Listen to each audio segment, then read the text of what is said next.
வலுசக்தி அமைச்சர் மற்றும் அமைச்சின் செயலாளர் பதவி விலகல். இயேசு கிறிஸ்துவை போல வேடமிட்டவர் குறித்து இலங்கை கத்தோலிக்க திருச்சபை அறிவுறுத்தல். இலங்கையில் இன்று வீழ்ச்சியடைந்த தங்க விலை.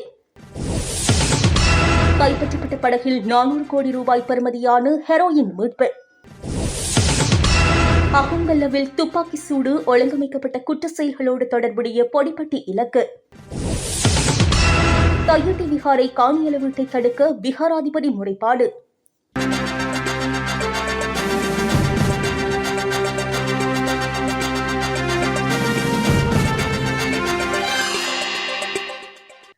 மட்டக்களப்பு காந்தி பூங்காவில் தமிழ் மக்கள் விடுதலை புலிகள் கட்சியின் தலைவர் பிள்ளையானை சாதாரண சிறைக்கு மாற்றுமாறு கோரி போராட்டம் ஒன்று முன்னெடுக்கப்பட்டுள்ளது. இந்த போராட்டம் இன்று இடம்பெற்றுக் கொண்டிருக்கின்றது. வெளிசரை முகாம் சிறைச்சாலையில் இருந்து சாதாரண கைதிகள் வைக்கப்படும் சிறைச்சாலைக்கு மாற்றுமாறு கோரிக்கை விடுத்து இந்த போராட்டம் முன்னெடுக்கப்பட்டுள்ளது.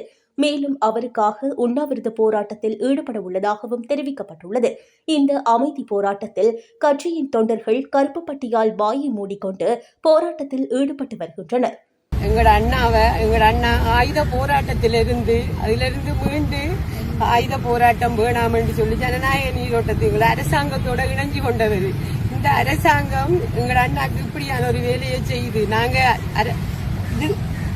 சட்டத்துக்கு கட்டுப்பட்டு நாங்க நடக்கிறோம். ஏனென்றா எங்க அண்ணா பிழை செய்திருந்தா அந்த பிழைக்குரிய தண்டனையை அரசாங்கம் கொடுங்க, நாங்க கொடுக்க வேணாம் என்று சொல்லல. ஆனா அவர் ஒரு பிழை நிரூபிக்கப்படாத ஒரு ஆளை இவ்வளவு நாளைக்கு ஒரு வருடமாக சிஐடியில வச்சு விசாரிச்சு அது முடிஞ்சு நாங்க போய் பார்த்து எவ்வளவு வேதனையோட வந்து நாங்க அந்த வேதனையிலிருந்து மீண்டு வரதுக்கு இடையில திரும்பவும் அவங்க ஒரு வருஷம் முடிஞ்சு ஜெயிலுக்கு மாத்தி அதுவும் ஜெயில அவருக்கு கொடுக்க இயலாத ஒரு இடமான குற்றம் செய்ய ஏதோ பெரிய பாதாள இந்த குற்றம் செய்த ஆக்கள் ஒரு ஜெயில கொண்டு போட்டு அவர் சரியான மன உளைச்சலுக்கு ஆளாகி அவர் இப்ப 6 நாளா உணவில்லாம உயிருக்கு போராடி கொண்டிருக்கிறார். நான் ஜனாதிபதியை தயவு செய்து கேட்டுக்கொள்றேன், என்னண்டா எங்களோட அண்ணாவை எல்லாருக்கும் கொடுக்குற மாதிரி ஒரு ஜெயில கொடுத்து அவரை விசாரிச்சு அவரை சட்டத்துக்கு முன் கொண்டு வந்து அவர் ஒரு நிரபராதி என்று நீங்க தீர்ப்பு அளிச்சு எங்க அண்ணாவை விடுதலை செய்ய சொல்லித்தான் நான் கேட்கிறேன். வேற ஒன்றும் கேட்கல. நாங்க ஜனாதிபதி நான் திரும்பவும் கேட்கிறேன். எங்களோட அண்ணா மக்களுக்காக சேவை செய்ய வந்தவர். வலுசக்தி அமைச்சர் குமார் ஜேகுடி மற்றும் அமைச்சின் செயலாளர் உதயங்க ஹேமபால ஆகியோர் பதவி விலகியுள்ளனர். நிலக்கரி இறக்குமதி தொடர்பான விசாரணைகளுக்காக நியமிக்கப்பட்டுள்ள ஜனாதிபதி ஆணைக்குழுவின் செயற்பாடுகளை சுயாதீனமாகவும் நீதியாகவும் முன்னெடுப்பதற்கு ஒத்துழைப்பு வழங்குவதற்காக தாம் பதவி விலகியுள்ளதாக அவர்கள் தெரிவித்துள்ளனர். ஜனாதிபதி அனுர்குமார் திசநாயக்கவுக்கு கடிதம் ஒன்றினூடாக இந்த விடயத்தை அறிவித்து எரிசக்தி அமைச்சரும் அமைச்சின் செயலாளரும் பதவி விலகியுள்ளதாக ஜனாதிபதி ஊடகப் பிரிவு அறிவித்துள்ளது. இலங்கையில் நிலக்கரி இறக்குமதி மற்றும் மின்சார உற்பத்தியில் இடம்பெற்றதாக கூறப்படும் முறைகேடுகள் மற்றும் ஊழல்கள் குறித்து விசாரணைகள் நடத்துவதற்காக ஜனாதிபதி அனுர்குமார் திசநாயக்கவால் விசேட ஜனாதிபதி விசாரணை ஆணைக்குழு ஒன்று நியமிக்கப்பட்டுள்ளது. இலங்கையில் நிலக்கரி மூலமான மின் உற்பத்தி ஆரம்பிக்கப்பட்ட காலம் முதல் 2026 ஏப்ரல் 16 வரையிலான காலப்பகுதியில் இடம்பெற்ற கொடுக்கல் வாங்கல்களை இந்த ஆணைக்குழு விரிவாக ஆராயும். குறிப்பாக அரசாங்கத்திற்கு சொந்தமான லங்கா நிலக்கரி நிறுவனம், அதன் துணை நிறுவனங்கள் அல்லது தனியார் விநியோகஸ்தர்கள் மூலம் மேற்கொள்ளப்பட்ட கொடுக்கல் வாங்கல்களில் ஏதேனும் சட்டவிரோத செயல்கள் அல்லது அரசு நிதிக்கு இழப்புகள் ஏற்பட்டுள்ளனவா என்பது குறித்து விசேட கவனம் செலுத்தப்பட உள்ளது. உயர்நீதிமன்ற நீதியரசர் கிஹான் குலதுங்க தலைமையிலான இந்த ஆணைக்குழுவில் மேல்முறையீட்டு நீதிமன்ற நீதியரசர் ஆதித்ய படப்பந்திகே மற்றும் மேல் நீதிமன்ற நீதியரசர் சஞ்சீவ சோமரத்ன ஆகியோர் உறுப்பினர்களாக நியமிக்கப்பட்டுள்ளனர்.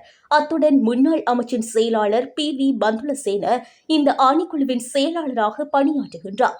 நிலக்கரி கொள்முதல், விநியோகம், தரம் கண்டறிதல் மற்றும் மின் உற்பத்தி திறன் ஆகியவற்றை மீளாய்வு செய்வதோடு தரமற்ற நிலக்கரி இறக்குமதி செய்யப்பட்டதா அல்லது ஒப்பந்த விதிகள் மீறப்பட்டதா என்பதை கண்டறிவதே இந்த ஆணைக்குழுவின் பிரதான பணிகள் என அறிவிக்கப்பட்டுள்ளது. இந்த விசாரணைகளின் மூலம் முறைகேடுகளுக்கு பொறுப்பான அரசியல் தலைவர்கள், அதிகாரிகள் மற்றும் நிறுவன பிரதிநிதிகளை அடையாளம் காணவும் அவர்களுக்கு எதிராக சட்ட நடவடிக்கை எடுக்கவும் பரிந்துரைக்கப்படும்.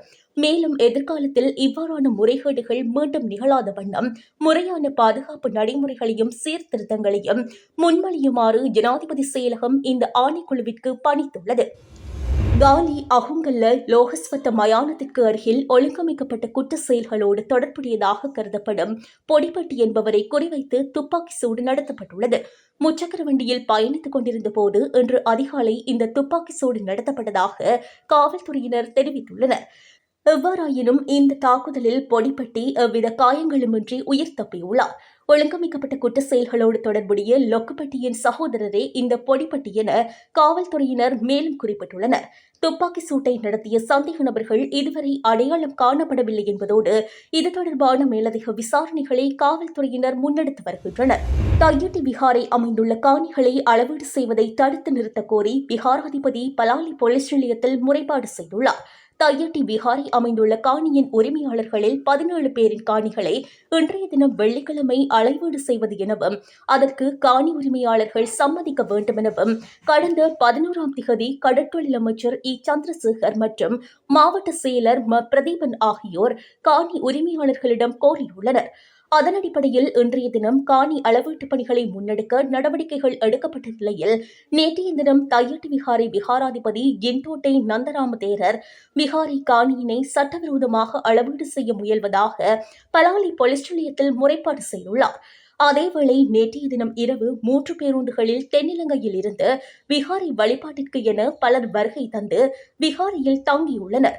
இந்நிலையில் இன்று காலை பலாலி போலீஸ் விகாரை அமைந்துள்ள பகுதியில் குவிக்கப்பட்டு பாதுகாப்பு பலப்படுத்தப்பட்டுள்ளது. அதேவேளை தமது காணிகளை அடையாளம் காட்ட என காணி உரிமையாளர்கள் விகாரை பகுதிக்கு வந்துள்ளனர்.